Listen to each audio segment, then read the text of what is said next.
இந்த நொடிக்காக தான் காத்திருக்கிறோம் நாங்கள். தர்மத்தாயின் தவ புதல்வரே, தமிழக வெற்றி கழகத்தின் தலைவா, தலைவா வா, தலைமை ஏற்க வா, தலைமை உரைத்தா. தமிழக வெற்றி கழகத்தின் தலைவர் வேலூரில் இதோ உங்கள் முன்னால்.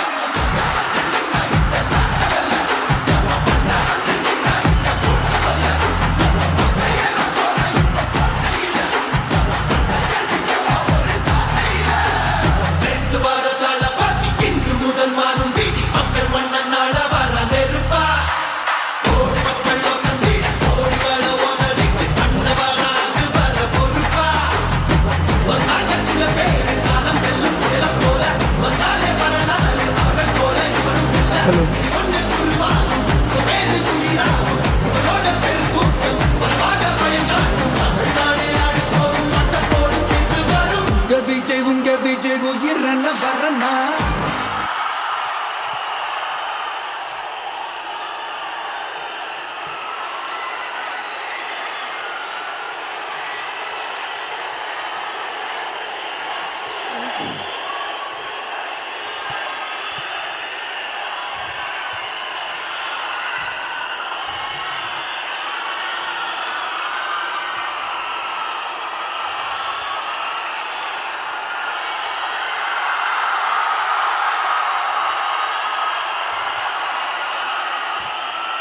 எங்க ஓட்டு எங்க உரிமை.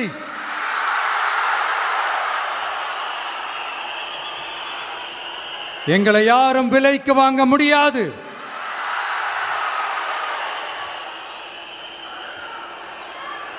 எங்க ஓட்டு விசில் சின்னத்துக்கு தான்.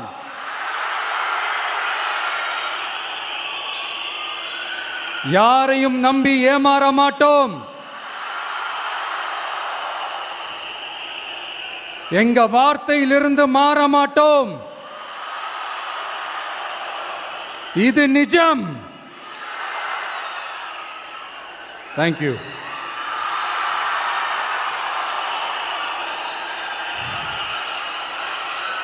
ஒரு குட்டி கதையிலிருந்து ஆரம்பிப்போமா?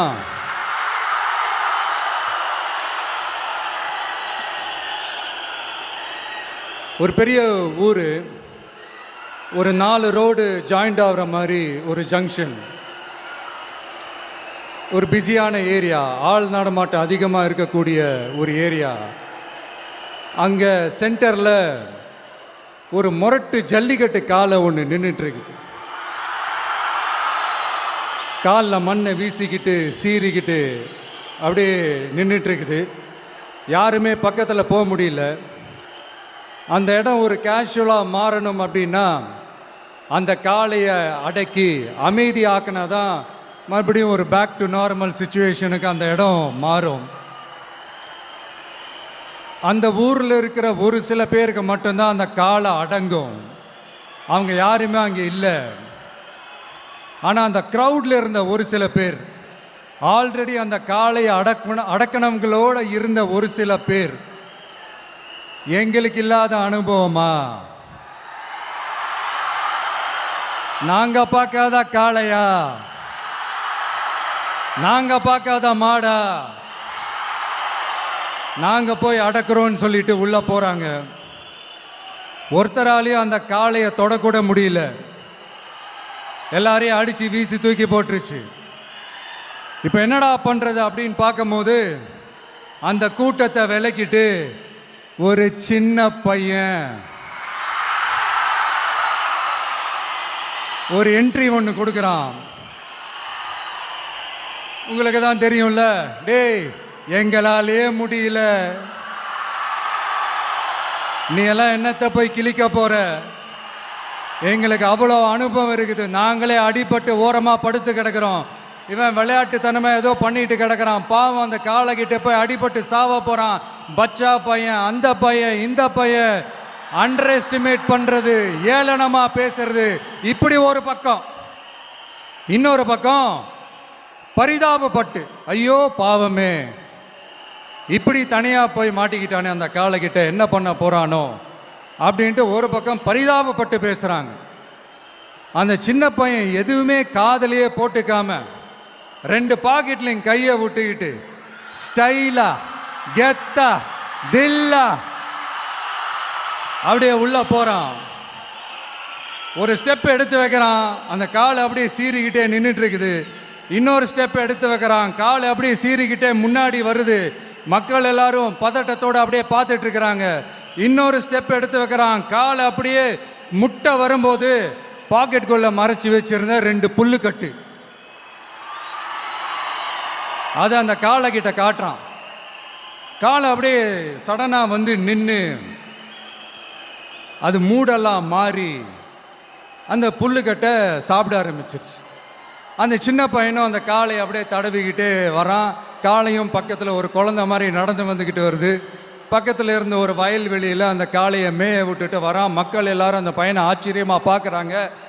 அந்த அடிபட்டு கிடந்த அந்த அனுபவசாலிங்க தலையை தொங்க போட்டு நின்றுட்டு இருக்கிறாங்க. ஏன்னா பேசின பேச்சு அப்படி. வாய் இருக்குன்றதுக்காக நக்கலுமா நையாண்டியுமா நச நச நச நசன் ஒரே பேச்சு. என்ன பண்றது, தலையை குனிஞ்சு அப்படியே நின்றுட்டு இருக்கிறாங்க. அங்கே ஒரு பெரியவர் வர்றார். வந்து அந்த பையன்கிட்ட கேட்குறாரு, எப்படிப்பா இப்படி ஒரு முரட்டு காலை சீறிட்டு நின்றுட்டு இருந்தது, எப்படி அந்த காளையை அடக்கின அப்படின்னு கேட்டதுக்கு அந்த பையன் சொல்கிறான், ஐயா எனக்கு அந்த காளையை பார்த்தா கோபமாக இருந்த மாதிரிலாம் எனக்கு தெரியல, அந்த காலை பசியோடு இருந்த மாதிரி இருந்தது. அதனால தான் அந்த புல்லுக்கட்டை காமிச்சவொடனே ஓகே நமக்கு தேவையானது கிடச்சிருச்சு அப்படின்னோடனே அந்த புல்லுக்கட்டை சாப்பிட்டுட்டு நம்மளோட அப்படியே ஜாலியாக வாக்கிங் வந்துருச்சு அப்படின்னு சொன்னான். இதை கேட்ட அந்த பெரியவர் சொன்னாரா, இந்த சின்னவங்க பெரியவங்க அனுபவம் இருக்கிறவங்க அனுபவம் இல்லாதவங்க இதெல்லாம் விஷயமே கிடையாது. யாராக இருந்தாலும் அந்த சூழலுக்கு ஏற்ற மாதிரி அந்த சிச்சுவேஷனுக்கு தகுந்த மாதிரி என்ன பண்ணி அந்த ப்ராப்ளமை சால்வ் பண்ணுறான், ஏது பண்ணி அந்த ப்ராப்ளமை சால்வ் பண்ணுறான், அதுதான் விஷயமே, அதுதான் மேட்ரு. ஸோ நீ சூப்பர்ப்பா, என்ன ப்ராப்ளம் வந்தாலும் நீ சால்வ் பண்ணிடுவ அப்படின்னு முதுகில் தட்டி கொடுத்துட்டு அந்த பெரியவர் போகிறார். இப்போ அந்த கதையில் அந்த முரட்டு ஜல்லிக்கட்டு காலை தான் நம்ம தமிழ்நாட்டு அரசியல் களம். அந்த பெரியவர் தான் நம்ம தமிழக மக்கள். அந்த பாக்கெட்டுக்குள்ள ஸ்டைலா தில்லா கெத்தா ஒருத்தன் உள்ள வந்தான் பாருங்க, அவன்தான்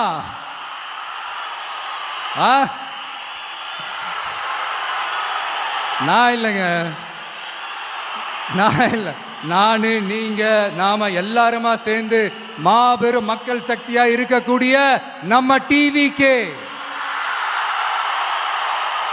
அதுதான் அந்த சின்ன பையன்.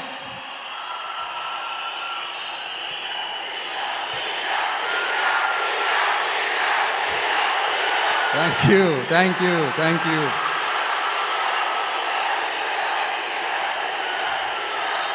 மக்களை நேசிக்கிற ஒரு நல்ல தலைமை இல்லாததுனால இத்தனை வருஷமா வேற வழி இல்லாம ஸ்டாலின் சார் கொடுத்த அந்த பொய்யான வாக்குறுதிகள் எல்லாத்தையும் நம்பி ஏமாந்த நம்ம மக்களுக்கு சரியான நேரத்தில் ஒரு வெகுஜன மக்கள் இயக்கமா வந்தது தான் நம்ம டிவிக்கு. அந்த முரட்டு ஜல்லிக்கட்டு கால கதை ஏன் சொன்னோம், எதுக்கு சொன்னோம், யார் யாருக்கெல்லாம் சொன்னோங்கிறது புரிய வேண்டியவங்களுக்கு புரியும்னு நினைக்கிறேன்.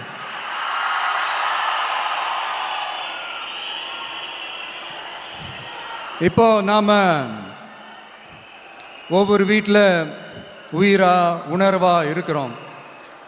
ஆனால் நான் உங்கள் எல்லாரையும் நேரில் சந்திக்கணும், நீங்கள் இருக்கிற ஊருக்கே உங்களை சந்திக்கணும் அப்படின்றது தான் எனக்கு மனசில் இருக்கிற ஒரு பெரிய ஆசை. ஆனால் அந்த சிச்சுவேஷன் ஒரு எதிர்கட்சியாக இருந்து கேள்வி கேட்டுட்டு இருக்கிற இந்த நேரத்தில் நமக்கு எதிராக என்ன சூழ்ச்சிகள்லாம் நடக்குதுன்றது உங்கள் எல்லாருக்குமே நல்லா தெரியும். அதனால் இப்போ உங்களுக்கு ஒரு வாக்குறுதியை கொடுக்குறேன், நம்மளுடைய ஆட்சி அமைஞ்சதும் ஒவ்வொரு கிராமத்துக்கும் நான் நேரடியா வந்து என்னுடைய சொந்தங்களாகிய உங்க எல்லாரையும் நான் சந்திக்கிறேன்.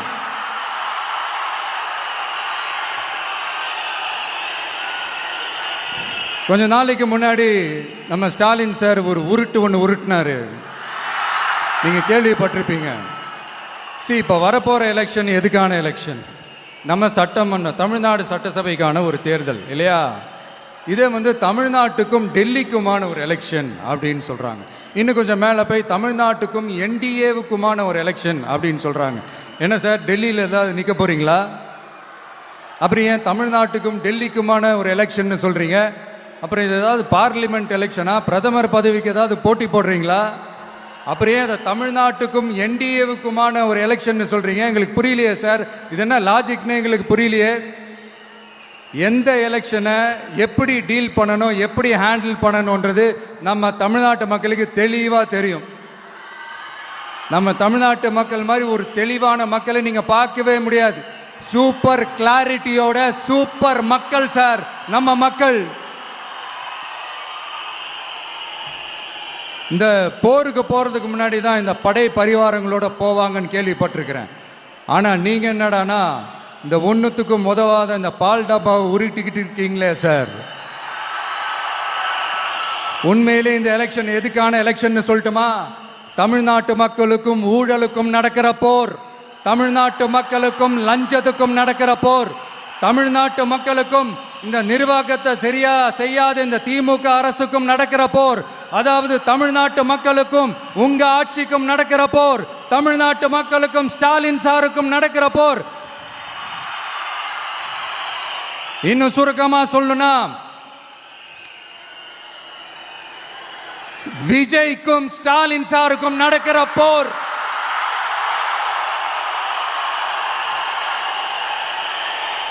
இதுக்கு நடுவில் இந்த என்டிஏ டெல்லி இதெல்லாம் என்ன லாஜிக்னே புரிய மாட்டேங்குது சார். தமிழ்நாடு தான் விஜய், இந்த விஜய் தான் தமிழ்நாடு. தூய சக்தி டிவிகேவுக்கும் தீய சக்தி டிஎம்கேவுக்கும் தான் இந்த போர். இப்படி உக்கிரமா இருக்கிற இந்த போர்ல மறுபடியும் ஒன்றுத்துக்கும் உதவாத இந்த பால் டப்பாவை உருட்டிக்கிட்டு இன்னொரு காமெடி வேற. அது என்னடானா, அவரோட ஆட்சியில தான் தமிழ்நாடு சூப்பர் ஸ்டார் மாநிலமா இருக்குதான். கரெக்டு, தமிழ்நாடு சூப்பர் ஸ்டார் மாநிலம் தான். காமராஜர் அவர்கள் டைம்ல, அண்ணா அவர்கள் டைம்ல, எம்ஜிஆர் அவர்களோட ஆட்சியில. இன்னைக்கு ஒன்றுத்துக்கும் உதவாத இந்த உல்டா மாடல் ஆட்சியில தமிழ்நாடு சூப்பர் ஸ்டார் மாநிலமாலாம் ஒன்றும் இல்லை, சூப்பர் ஸ்டாண்ட் அப் காமெடிக்காரர் நடத்துற மாநிலமா மாறிடுச்சு. மக்களே, உங்களுக்காக மட்டுமே தான் வர தடைகள், சதிகள், சூழ்ச்சிகள் எல்லாத்தையும் தாண்டி இந்த 2026 இந்த தேர்தலில் டிவிக்கு தில்லா நிற்கும்.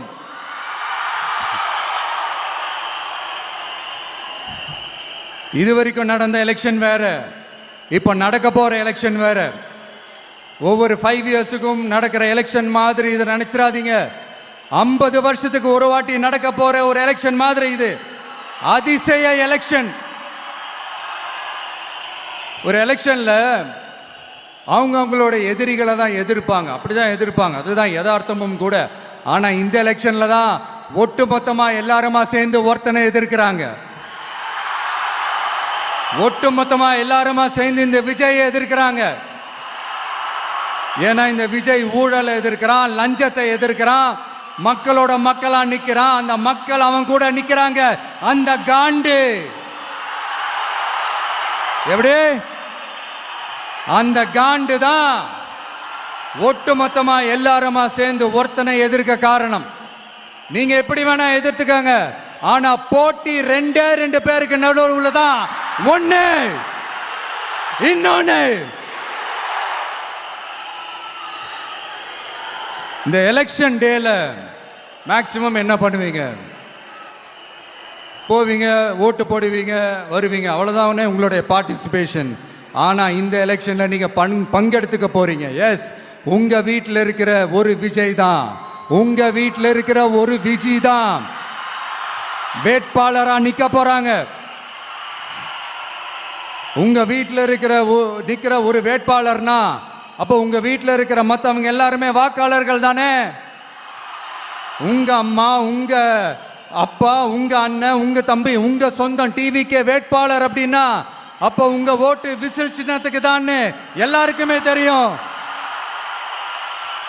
ஏன் நம்மளோட எதிரிங்களுக்கு கூட அது நல்லாவே தெரியும். அதனால தான் நமக்கு எதிராக அவ்வளவு அவதூறு பரப்புறாங்க. என்னென்ன அவதூறு பரப்புறாங்கன்றது உங்களுக்கே நல்லா தெரியும். ஆனா அவங்களுக்கு தெரியாது, என் மேல அவதூறு பரப்புனா அது மக்கள் மேல அவதூறு பரப்புற மாதிரின்னு. எனக்கு அரசியல் தெரியலன்னு சொன்னா அது மக்களுக்கு அரசியல் தெரியலன்னு சொல்ற மாதிரின்னு. என்ன அசிங்கமா பேசினா அது மக்கள் அசிங்கமா பேசுற மாதிரின்னு. எனக்கு எதிராக செய்யற ஒவ்வொரு செயலும் அது மக்களுக்கு எதிராக செய்யற செயல் அவங்களுக்கு தெரியாம போச்சு. இந்த விஜயும் மக்களும் வேறு வேறு இல்லை. இந்த விஜயும் மக்களும் ரத்தமும் சதையும் மாறி, உடலும் உயிரும் மாறி, ஒன்னிலிருந்து ஒண்ண பிரிக்கவே முடியாது. எஸ், சென்சிட்டிவான சென்டிமெண்ட், அது சென்சிட்டிவான சென்டிமெண்ட்.